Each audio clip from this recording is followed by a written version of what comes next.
ಸ್ನೇಹಿತರ welcome back to Mahi updates YouTube channel. ನಾನು ನಿಮ್ಮ ಮಹಿಗೌಡ ಮಾತಾಡ್ತಿರೋದು. ಕರ್ನಾಟಕ ಸರ್ಕಾರದಿಂದ ಇಲ್ಲಿ ಮಹಿಳೆಯರಿಗೆ ಭರ್ಜರಿ ಗುಡ್ ನ್ಯೂಸ್ ಆದರೆ ಬಂದಿದೆ ಇವತ್ತು. ಇದು ಕರ್ನಾಟಕ ಸರ್ಕಾರದ ಕಡೆಯಿಂದ ಬಂದಿರೋದು. ಗ್ಯಾರಂಟಿ ಯೋಜನೆಗಳ ಲಾಭವನ್ನು ಪಡ್ಕೋತಿರುವ ಪ್ರತಿಯೊಂದು ಫಲಾನುಭವಿನೂ ಸಹ ನೋಡಲೇಬೇಕಾದ ವಿಡಿಯೋ ಆಗಿರುತ್ತೆ. ಏನಿವತ್ತು ಬಂದಿರುವಂತಹ ಗುಡ್ ನ್ಯೂಸ್ ಅನ್ನೋದ್ರ ಬಗ್ಗೆ ಸಂಪೂರ್ಣವಾದ ಮಾಹಿತಿಯನ್ನು ತಿಳಿಸ್ಕೊಡ್ತೀನಿ. ವಿಡಿಯೋನ ಕೊನೆ ತನಕ ನೋಡೋದಕ್ಕೆ ಟ್ರೈ ಮಾಡಿ. ವಿಡಿಯೋನ ಸ್ಟಾರ್ಟ್ ಮಾಡೋಣ. ಅದಕ್ಕಿಂತ ಮುಂಚೆ ನಿಮಗೂ ಮತ್ತು ನಿಮ್ಮ ಕುಟುಂಬದವರಿಗೂ ಶ್ರೀರಾಮನವಮಿ ಹಬ್ಬದ ಹಾರ್ದಿಕ ಶುಭಾಶಯಗಳು. ತಾವನ್ನು ಸಹ ವಿಶ್ ಮಾಡಬೇಕು ಅಂತ ಅಂದರೆ ಕಮೆಂಟ್ ಬಾಕ್ಸ್ ಮೂಲಕ ವಿಶ್ ಮಾಡ್ಬೋದು. ವಿಡಿಯೋನ ಸ್ಟಾರ್ಟ್ ಮಾಡೋಣ. ನೋಡಿ, ಇವತ್ತು ಹಬ್ಬದ ದಿನನೇ ಇಲ್ಲಿ ಕಾಂಗ್ರೆಸ್ ಸರ್ಕಾರ ಇಲ್ಲಿ ರಾಜ್ಯದ ಜನತೆಗೆ ಒಂದು ಗುಡ್ ನ್ಯೂಸ್ ಆದರೆ ಕೊಟ್ಟಿರೋದು. ಏನು ಈ ಗುಡ್ ನ್ಯೂಸ್ ಅಂದರೆ, ನೋಡಿ, ಕಾಂಗ್ರೆಸ್ ಸರ್ಕಾರ ಈಗಾಗಲೇ 5 ಗ್ಯಾರಂಟಿ ಯೋಜನೆಗಳನ್ನು ಜಾರಿಗೊಳಿಸಿತು. ಅಂದರೆ 5 ಗ್ಯಾರಂಟಿ ಯೋಜನೆಗಳ ಲಾಭವನ್ನು ಸಹ ಫಲಾನುಭವಿಗಳು ಪಡ್ಕೊತಿದ್ರು. ಗೃಹ ಜ್ಯೋತಿ, ಅನ್ನಭಾಗ್ಯ ಯೋಜನೆ ಆ್ಯಂಡ್ ಹಾಗೇನೂ ಸಹ ಈ ಒಂದು ಶಕ್ತಿ ಯೋಜನೆ, ಆ ಜೊತೆಗೆ ಇಲ್ಲಿ ಗೃಹಲಕ್ಷ್ಮಿ ಯೋಜನೆ, ಯುವ ನಿಧಿ ಯೋಜನೆ, ಈ 5 ಯೋಜನೆಗಳ ಲಾಭವನ್ನು ಈಗಾಗಲೇ ಸಹ ಫಲಾನುಭವಿಗಳು ಪಡ್ಕೋತಿದ್ದಾರೆ. ಬಟ್ ಇಲ್ಲಿ ಕೆಲವೊಂದಿಷ್ಟು ಫಲಾನುಭವಿಗಳು, ಈಗ ಫಾರ್ ಎಕ್ಸಾಂಪಲ್ ಗೃಹಲಕ್ಷ್ಮಿ ಯೋಜನೆಯ ಫಲಾನುಭವಿಗಳು, ಕೆಲವೊಂದಿಷ್ಟು ಫಲಾನುಭವಿಗಳಿಗೆ ಈಗಾಗಲೇ ಸಹ 8 ಕಂತು ಹಣನೂ ಬಂದಿದೆ. ಬಟ್ ಕೆಲವೊಂದಿಷ್ಟು ಫಲಾನುಭವಿಗಳಿಗೆ 7ನೇ ಕಂತು ಹಣ ಬಂದಿಲ್ಲ ಅಥವಾ 8ನೇ ಕಂತು ಹಣ ಬಂದಿಲ್ಲ. ಆ್ಯಂಡ್ ಇನ್ನು ಕೆಲವೊಂದಿಷ್ಟು ಫಲಾನುಭವಿಗಳಿಗೆ ಸ್ಟಾರ್ಟಿಂಗ್ ಒಂದು 4 ಮಂತ್ಸೇ ಬಂತು, ಅವರಿಗಾದರೆ ಬರಲಿಲ್ಲ. ಈ ರೀತಿ ಪ್ರಾಬ್ಲಮ್ಸ್ ಆದರೆ ಸುಮಾರು ಆಗ್ತಿದ್ದಾವೆ. ಅದೇ ರೀತಿಯಲ್ಲಿ ಇಲ್ಲಿ ಯುವ ನಿಧಿ ಯೋಜನೆಯಲ್ಲಿ ಕೆಲವೊಂದಿಷ್ಟು ಸ್ಟೂಡೆಂಟ್ಸ್ಗಳಿಗೆ ಯುವ ನಿಧಿ ಯೋಜನೆಯ ಲಾಭ ಆದರೆ ಸಿಗ್ತಿಲ್ಲ.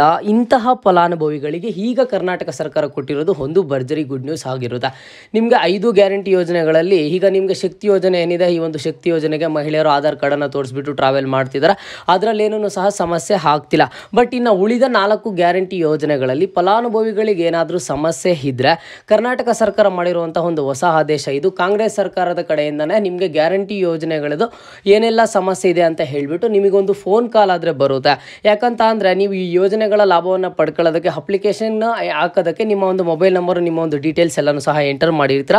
ಆ ಒಂದು ಮೊಬೈಲ್ ನಂಬರ್ಗೆ ನಿಮಗೆ ಕಾಂಗ್ರೆಸ್ ಸರ್ಕಾರದ ಕಡೆಯಿಂದನೇ ಒಂದು ಫೋನ್ ಕಾಲ್ ಆದರೆ ಬರುತ್ತೆ. 11 ನಂಬರಿಂದ ಒಂದು ಫೋನ್ ಕಾಲ್ ಬಂದು ಆಗ ನಿಮ್ಮನ್ನು ಕೇಳ್ತಾರೆ, ನಿಮಗೆ ಗ್ಯಾರಂಟಿ ಯೋಜನೆಗಳ ಲಾಭ ಬರ್ತಿದೆಯಾ ಇಲ್ವಾ ಅಂತ ಕೇಳಿಬಿಟ್ಟು ಹೇಳ್ತಾರೆ. ನಿಮಗೆ ಗ್ಯಾರಂಟಿ ಯೋಜನೆಗಳ ಲಾಭ ಬರ್ತಿಲ್ಲ ಅನ್ನೋದು ಆದರೆ ನೀವು ಅಲ್ಲಿ ಅವ್ರಿಗೆ ರಿಪೋರ್ಟನ್ನು ಮಾಡ್ಬೋದು ಆಗಿರುತ್ತೆ ಅಂತ ಈಗ ಸದ್ಯಕ್ಕೆ ಒಂದು ಅಪ್ಡೇಟ್ ಆದರೆ ಬರ್ತಿರೋದು. ಇದು ಇವತ್ತು ನಿಮಗೆ ಬಂದಿರುವಂತಹ ಒಂದು ಭರ್ಜರಿ ಗುಡ್ ನ್ಯೂಸು. ಆ್ಯಂಡ್ ಹಾಗೇನೂ ಗೃಹಲಕ್ಷ್ಮಿ ಯೋಜನೆಯ 8ನೇ ಕಂತು ಹಣ ಏನಾದರೂ ನಿಮಗೆ ಬಂದಿಲ್ಲ ಅಂತಂದರೆ ವೆಯ್ಟ್ ಮಾಡಿ, ಇವತ್ತೂ ಸಹ ಕೆಲವೊಂದಿಷ್ಟು ಫಲಾನುಭವಿಗಳ ಬ್ಯಾಂಕ್ ಖಾತೆಗಳಿಗೆ ಬರುತ್ತೆ. ಇನ್ನು ಕೆಲವೇ ದಿನಗಳಲ್ಲಿ ನಿಮಗೂ ಖಂಡಿತವಾಗ್ಲೂ ಸಿಕ್ಕೇ ಸಿಗುತ್ತಾ. ಯಾರೂ ಅದ್ರ ಬಗ್ಗೆ ಜಾಸ್ತಿ ಆದರೆ ಟೆನ್ಷನ್ ಮಾಡ್ಕೊಳ್ಳೋದಕ್ಕೆ ಹೋಗಬೇಡಿ. ಆ್ಯಂಡ್ ಇನ್ನೊಂದು ನೋಡಿ, ನಿಮಗೆ ಈ ಗೃಹಲಕ್ಷ್ಮಿ ಯೋಜನೆಯ ಲಾಭ ಬರ್ತಿಲ್ಲ ಅಂತ ಹೇಳ್ಬಿಟ್ಟಾಗಲಿ ಅಥವಾ ಬೇರೆ ಒಂದು ಯೋಜನೆಯ ಲಾಭ ಬರ್ತಿಲ್ಲ ಅಂತ ಹೇಳ್ಬಿಟ್ಟಾಗಲಿ ಯಾವುದಾದ್ರೂ ಮೊಬೈಲ್ ನಂಬರಿಂದ ಕಾಲ್ ಬರುತ್ತೆ ಅಂತ ಹೇಳ್ಬಿಟ್ಟು ಸದ್ಯಕ್ಕೆ ಅಪ್ಡೇಟ್ ಬರ್ತಿರೋದು. ಇದನ್ನು ಕೆಲವೊಂದಿಷ್ಟು ಜನ ಮಿಸ್ಯೂಸನ್ನು ಸಹ ಮಾಡ್ಕೋತಾರೆ. ಹಾಗಾಗಿ ನೀವು ಸ್ವಲ್ಪ ಕೇರ್ಫುಲ್ ಆಗಿರಬೇಕು. ಯಾರೇ ಫೋನ್ ಮಾಡಲಿ ನಿಮ್ಮ ಒಂದು ಅಕೌಂಟ್ ಡೀಟೇಲ್ಸ್ ಕೇಳೋದಾಗಲಿ ಅಥವಾ ಮತ್ತೊಂದು ಪರ್ಸನಲ್ ಡೀಟೇಲ್ಸ್ ಕೇಳೋದಾಗಲಿ ಈ ರೀತಿ ಮಾಡೋದು ನೀವು ಖಂಡಿತವಾಗ್ಲೂ ಸಹ ಕೊಡಬೇಡಿ.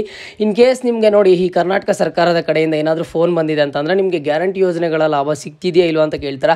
ಸಿಗ್ತಿಲ್ಲ ಅಂತಂದರೆ ಯಾಕೆ, ರೀಸನ್ ಏನು ಅಂತ ಕೇಳ್ತಾರೆ. ಏನಾದರೂ ಕೇಳಂಗಿದ್ರೆ ಜಸ್ಟ್ ನಿಮ್ಮ ಒಂದು ಅಕ್ನಾಲಜ್ಮೆಂಟ್ ನಂಬರ್ ಅಷ್ಟೇ ಕೇಳ್ತಾರೆ.